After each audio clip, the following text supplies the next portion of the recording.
Salut, salut les amis! Ça y est, j'ai repris la course à pied. J'ai réussi à me motiver. Si t'entends bien, il y a les cloches qui sonnent derrière moi. Et il fait tout noir. Je viens de finir ma course. Il est 6 heures et je suis super fière de moi parce que ça fait des semaines, pour pas dire des mois, que je suis plus allée courir.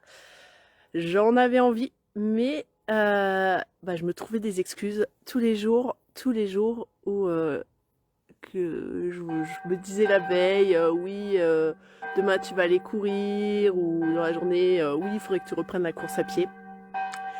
Et je me trouvais des excuses. La première excuse, c'était je suis fatiguée, oh, le matin, je suis fatiguée, reste au lit un petit peu, tu travailles aujourd'hui, tu vas pas te fatiguer. La deuxième excuse, c'était ah zut, je voulais aller courir demain. Ah zut, mon compagnon ne sera pas là demain matin. Oh là là, à cause de lui, je vais pas pouvoir aller courir puisqu'il faut que je reste pour nos enfants. Et puis des excuses, hein, j'en trouvais plein tous les matins. Si tu me regardes en direct, fais-moi un petit coucou. C'est Laetitia Mazax, chiropracteur et mère de 2 enfants. Je te partage mes astuces et ce matin, c'est l'astuce de comment se motiver, comment reprendre la course à pied. Alors, la première astuce, c'est de se projeter déjà la veille.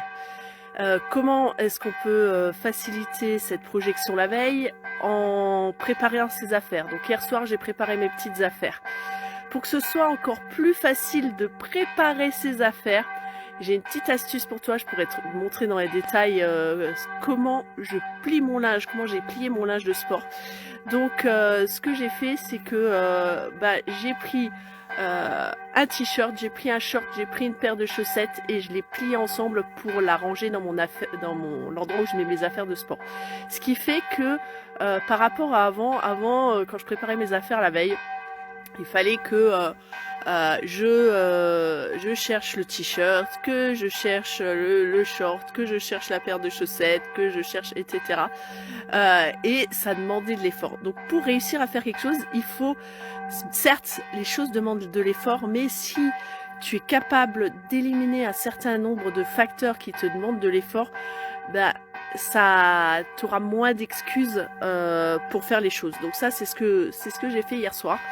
Je suis allée vérifier que la lampe frontale était à l'endroit prévu. Je suis même allée sortir mes baskets et les mettre en position pour que le matin, j'ai pas à les chercher. Parce que tout ça, quand on est motivé, voilà, qu'on se remet au sport, tu sais ce que c'est, ça peut faire des obstacles qui font que quand tu te réveilles, tu vas dire oh non, et puis faut que je cherche mes affaires. Oh non, je suis pas sûre, j'ai oublié de vérifier si la lampe frontale elle était encore chargée. Où est-ce que j'ai mes baskets encore? Et puis là, qu'est-ce que tu fais? Tu te retournes dans le lit.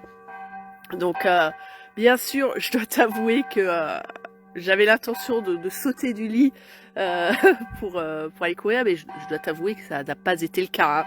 Hein. J'ai quand même appuyé sur snooze sur mon réveil. 2 fois même.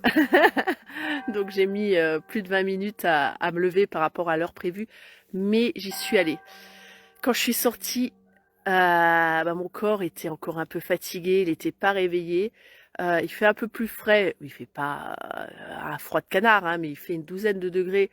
Je suis sortie dans les dents qui faisaient comme ça, donc ça aurait pu être encore une fois un élément qui me fasse reculer, mais je me suis dit, t'inquiète, j'ai l'expérience puisque j'ai déjà fait de la course à pied. Moi, je fais de la course à pied depuis que je suis toute chute, hein, depuis que je suis gamine. Donc je sais que quand on a froid au début, c'est pas grave, notre corps, quand il se met en mouvement, il va se réchauffer de lui-même et du coup, cette impression de froid va disparaître. Bon, je dois dire quand il fait -10, c'est beaucoup plus dur, mais voilà, quand il fait 12 degrés, ça passe. Donc voilà, j'ai pris la bonne résolution et j'ai pas que fait prendre la résolution, je mets en action ma résolution de reprendre le sport, de reprendre la course à pied parce que maintenant ça suffit. Donc c'est ma résolution de la rentrée, on pourrait dire, mais en fait, ça n'a rien à voir avec la rentrée, c'est une résolution personnelle, ça aurait pu être au milieu de l'année, c'était la même chose. Dis-moi si toi aussi, parfois, tu as du mal à t'y mettre.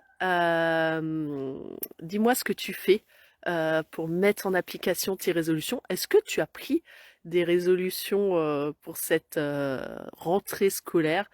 Et puis, bah, écoute, si tu veux en savoir plus, abonne-toi euh, à, à mon profil.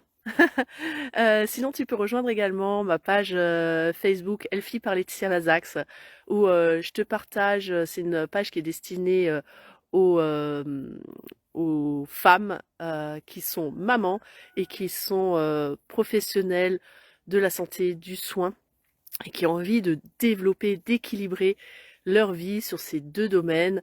Donc, je te partage sur cette page mes différentes astuces que j'ai mises au point lorsque j'ai été confrontée à différents défis, que ce soit dans ma vie professionnelle, comment j'ai pu développer mon activité professionnelle, tout en parallèle de d'avoir des enfants. Et puis voilà. Donc je te dis à ciao.